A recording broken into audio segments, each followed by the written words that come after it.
राधा को कई सालों तक बच्चा नहीं हुआ। इसी बात के लिए राधा की सास सावित्री उसे ताने देती थी। राधा माँ दुर्गा की परम भक्त थी। वो रोजाना ही माँ दुर्गा के मंदिर जाती और अपने लिए संतान मांगती। एक रात राधा को स्वप्न में माँ दुर्गा के दर्शन हुए। राधा, मैं तुम्हारी भक्ति से प्रसन्न हूँ। तुम्हारी झोली में जल्दी ही एक सुंदर बालक खेलेगा। इतना कहते ही माँ दुर्गा अंतर्ध्यान हो गई। राधा सपने की बात अपनी सास और पति को बताने लगी। उससे पहले ही सास ने राधा से ऐसा कुछ कह दिया जिस कारण राधा का दिल टूट गया। राधा, अपने माता पिता को बोल देना कि हम सुरेश की दूसरी शादी कर रहे हैं। तुम तो इस घर को चिराग दे नहीं सकती हो, इसलिए हमें तो दूसरा रास्ता अपनाना होगा। माँ जी, दुर्गा माता ने कल रात मुझे सपने में दर्शन दिए थे। उन्होंने मुझे कहा था कि बहुत जल्द मैं माँ बनने वाली हूँ और मेरी गोद में बच्चा खेलेगा। हाँ, इतने सालों में तो जैसे हमारे घर में बच्चों की लाइन लग गई हो। मुझे विश्वास नहीं है इन झूठे सपनों पर। पहले भी तुझे कई बार तेरी दुर्गा माँ ने सपने में दर्शन दिए हैं, पर अभी तक उन्होंने बच्चा तो दिया नहीं। पिछले कई महीने से तू मुझे ऐसा ही कह रही है कि तुझे माँ दुर्गा का सपना आता है। अरे सपना तो आ रहा है, सच कब होगा? माँ, इसकी बातों पर ध्यान मत दो। तुम मेरे लिए दूसरी लड़की देखना शुरू कर दो। मैं भी तंग आ गया हूँ। लोग बातें बनाते हैं कि शायद मैं ही बच्चा नहीं कर सकता, पर किसी को क्या पता कि कमी इसमें है। ये बांझ है। अचानक राधा बेहोश होकर गिर जाती है। कुछ देर बाद गांव के एक डॉक्टर ने राधा का चेकअप किया और सबको खुशखबरी दी। बधाई हो, आपकी बहू माँ बनने वाली है। क्या सचमुच हमारी बहू माँ बनने वाली है? ये तो बहुत खुशी की बात है डॉक्टर साहिबा। हम तो कब से इस दिन का इंतजार कर रहे थे। मैं भी मिठाई लेकर आता हूँ। माँ जी, मैंने आपको कहा था ना, माँ दुर्गा ने मुझे सपने में कहा है और देखिए मेरा सपना सच हो गया। हाँ बहू, तू सच कह रही थी। अब मुझे तुझसे कोई शिकायत नहीं है। बस अब जल्दी से इस घर में बच्चे का जन्म हो जाए तो ढेर सारी खुशियाँ आ जाएंगी। उस दिन से राधा की सास और पति ने उसका खूब ख्याल रखना शुरू कर दिया। इधर राधा बच्चे के आने की प्रतीक्षा कर रही थी, उधर माँ दुर्गा के चेहरे पर चिंता की लकीरें देखकर नारद मुनि उनसे इस चिंता का कारण पूछ रहे थे। हे जगदम्बा, आपके चेहरे पर चिंता की लकीरें कैसी? अब तो आपके आशीर्वाद से आपकी भक्त राधा माँ बनने वाली है। देवर्षि नारद, मेरी चिंता राधा के आने वाले बच्चे के लिए है। राधा के घर जिस बच्चे का जन्म हो रहा है, वो बच्चा अपने पिछले कर्मों के कारण एक पैर से विकलांग होगा। पर माता, आप तो ऐसी अनहोनी होने से रोक सकती हैं। देवर्षि नारद, पिछले जन्म के कुछ कर्म हमेशा हमारे साथ चलते हैं, इसलिए शुरू के 5 वर्ष तक इस बच्चे को अपने पिछले जन्म के कर्म काटने होंगे। उसके पश्चात ही मेरी कृपा से ये बच्चा फिर से ठीक होकर चलने लगेगा। राधा मेरी परम भक्त है। मैं जानती हूँ उसका आने वाला बच्चा भी इस जन्म में मेरा भक्त बनेगा और मेरी ममता से वो सभी कठिनाइयों से बचता रहेगा और फिर राधा के जीवन के सारे दुख दूर हो जाएंगे। बस राधा को मुझ पर पूर्ण विश्वास और संयम रखना होगा। कुछ समय बाद माँ दुर्गा के आशीर्वाद से राधा एक बहुत ही सुंदर बालक को जन्म देती है, पर बालक जन्मजात विकलांग है। ये बात जब उसकी सास और पति को पता चलती है तो फिर से उनका व्यवहार खराब हो जाता है। हमारे तो भाग्य ही फूट गए। बताओ, इतने समय बाद औलाद हुई, वो भी अपाहिज। अरे तेरे लंगड़े बेटे का हम क्या करेंगे? मनहूस कहीं की।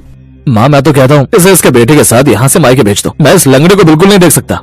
ऐसा मत कहो, अभी मेरे बच्चे को बड़ा तो होने दो। अभी तो इसे जन्म लिए हुए 4 दिन नहीं हुए और आप दोनों इस पर ऐसे जुल्म कर रहे हो। मैं अपने बेटे को पाल लूंगी, आप लोगों को कभी तंग नहीं करूंगी। मैं इसे पालने के लिए खुद मजदूरी करूंगी। जो करना है अपनी माँ के घर करना, हम इसे यहाँ नहीं रखेंगे।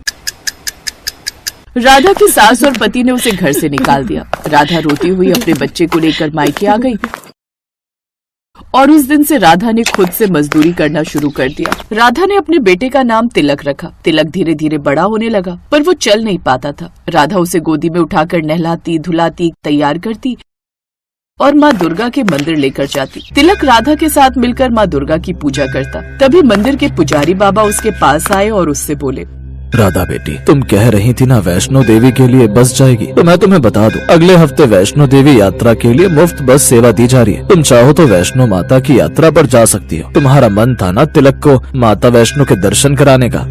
हाँ पंडित जी, मन तो बहुत है तिलक को माँ दुर्गा के मंदिर वैष्णो धाम ले जाने का। वैसे इससे अच्छा मौका मिलेगा भी नहीं। मैं चली जाऊंगी पंडित जी, आप मेरे लिए बोल दो। राधा बहुत खुश थी। वो अपनी माँ के साथ बेटे तिलक को लेकर वैष्णो देवी की यात्रा पर जाती है। कटरा पहुँचने के बाद वो लोग वैष्णो देवी की चढ़ाई शुरू करते हैं। कुछ घंटे बाद राधा वैष्णो धाम पहुँचती है। राधा तिलक को वहीं एक बेंच पर बिठा देती है। माँ, आप तिलक का ध्यान रखो, मैं प्रसाद खरीद लूँ, फिर हम दर्शन को चलेंगे। ठीक है बिटिया, तू प्रसाद ले आ, तब तक मैं तिलक को देखती हूँ। राधा प्रसाद लेने के लिए चली जाती है। नानी माँ, मुझे बहुत प्यास लगी है, पानी पीना है। पानी पीना है बेटा, मैं सामने नल से लेकर आती हूँ। राधा की माँ तिलक के लिए पानी लेने चली जाती है, पर जब वो वापस आती है तो तिलक गायब था। राधा भी तिलक को ना पाकर घबरा गई। दोनों ने भवन पर इधर उधर तिलक को ढूंढना शुरू किया। सबसे पूछा पर कोई भी नहीं जानता था। माँ, तिलक कहाँ गया? वो तो चल भी नहीं पाता है। हे माता रानी, मेरा बच्चा कहाँ है? अभी थोड़ी देर पहले ही तो मैं उसके लिए पानी लेने गई थी, कहीं कोई उठाकर तो नहीं ले गया। हे वैष्णो माता, तिलक की रक्षा करना। एक बार हम भवन के अंदर देखते हैं, कहीं तिलक भवन के अंदर तो नहीं है। राधा तिलक को भवन के अंदर ढूंढती है। तभी राधा और उसकी माँ की नजर भगवान के दरबार में चल रहे माँ दुर्गा के कीर्तन में जाती है। भक्त माँ दुर्गा के भजन गा रहे थे और एक छोटा सा बच्चा उन भजनों पर नृत्य कर रहा था। उसके गले में माँ दुर्गा की लाल चुन्नी थी। वो छोटा बच्चा कोई और नहीं बल्कि तिलक था। राधा और उसकी माँ की आंखों में आंसू आ जाते हैं। माँ दुर्गा के चमत्कार से तिलक के पैर ठीक हो गए थे। माँ दुर्गा ने जैसा नारद मुनि को कहा था, बिल्कुल वैसा ही हुआ। तिलक 5 वर्ष का हो चुका था। माँ दुर्गा ने वैष्णो यात्रा का फल दे दिया। राधा के बेटे तिलक के पैर ठीक कर दिए। हे देवी मैया, आपका लाख लाख शुक्र है। आपने अपने चमत्कार से मेरे बच्चे को ठीक कर दिया। मेरा तिलक खेलने कूदने लगा। आपकी जय हो दुर्गा मैया, आपकी सदा ही जय हो। राधा खुशी खुशी वैष्णो देवी की यात्रा करके वापस लौटती है। अब उसका बेटा तिलक बिल्कुल ठीक हो चुका था। सुरेश और उसकी माँ को जब ये बात पता चलती है कि तिलक चलने फिरने लगा है, तो वो राधा को वापस बुलाने के बारे में सोचते हैं, पर राधा उन्हें साफ मना कर देती है। शायद राधा का ये फैसला बिल्कुल सही था। दुख की घड़ी में उन दोनों ने उसका साथ नहीं दिया, उसे घर से निकाल दिया, इसलिए तिलक पर उनका कोई हक नहीं था। माँ दुर्गा का नाम लेकर राधा अपने बेटे तिलक के साथ खुशी खुशी जीवन बिताने लगी। शिवपुर गांव में आदि और शालू अपने चाचा प्रीतम और चाची नर्मदा के साथ रहते थे। उन दोनों के माता पिता का देहांत रोड एक्सीडेंट में हो गया था। जहां प्रीतम बच्चों को बेहद प्यार करता था, तो वहीं नर्मदा उनके साथ बहुत बुरा बर्ताव करती थी। एक दिन शालू घर के बाहर अपनी सहेलियों के साथ खेल रही थी। तभी नर्मदा उसको आवाज लगाते हुए कहती है, अरे ओ शालू की बच्ची, कहाँ मर गई? अभी आई चाची। जब देखो तब खेलती रहती है।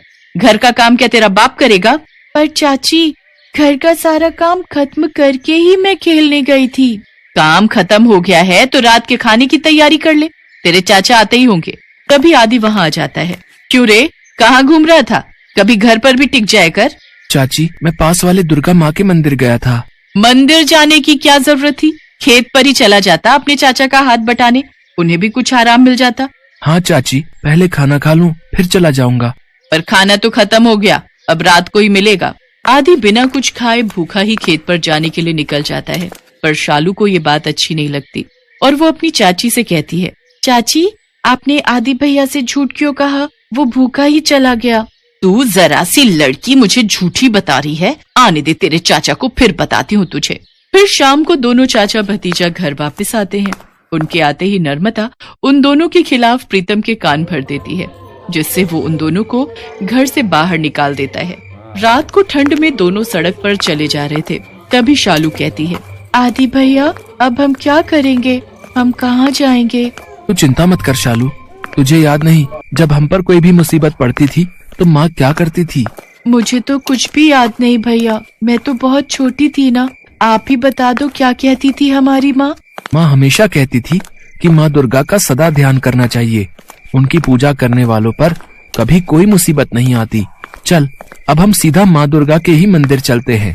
इतना कहकर दोनों बच्चे माँ दुर्गा के मंदिर चले जाते हैं और भूखे प्यासे रात को वहीं जमीन पर सो जाते हैं। अगले दिन सुबह जब पंडित मंदिर का दरवाजा खोलकर अंदर आते हैं, तो उन दोनों से पूछते हैं, अरे तुम लोग यहाँ कैसे आए? फिर वो दोनों अपनी सारी कहानी पंडित को बताते हैं। वो सब तो ठीक है बच्चों, पर कोई भी तुम्हें मंदिर में रहने नहीं देगा। पंडित जी, हमें कुछ दिन यहाँ रहने दीजिए, फिर हम कोई ना कोई ठिकाना ढूंढ ही लेंगे। अगर तुम लोग चाहो तो मंदिर के पीछे मेरी कुटिया है, तुम कुछ दिन वहीं रह सकते हो। जैसे ही तुम्हें कोई ठिकाना मिल जाए तब चले जाना। इसके बाद आदि और शालू पंडित जी की कुटिया में ही रहने लगे। आदि मंदिर की साफ सफाई करता तो वहीं शालू